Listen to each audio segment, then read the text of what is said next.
một bộ lời nhầm đồ một bộ vừa xoài đấy nhưng vẫn đang là xoài ấy nếu một bộ thì phải lọc bão đầu mẹ đầu cỏ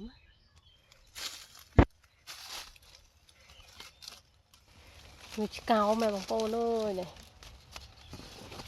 phải cái mùi mùi phải form chứ này một bộ score là một phết phải xoài ấy ghẻ này lo mến tên một bộ nơi phải á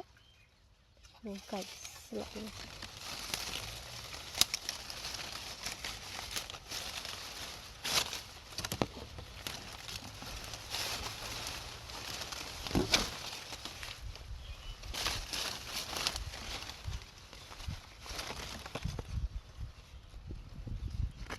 này một bộ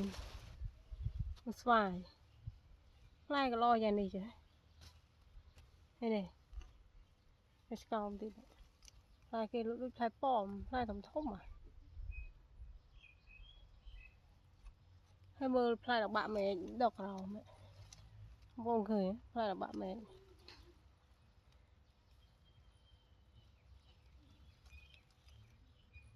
này một bộ men men là phân đấy nó không lọc nó nói sao khai này này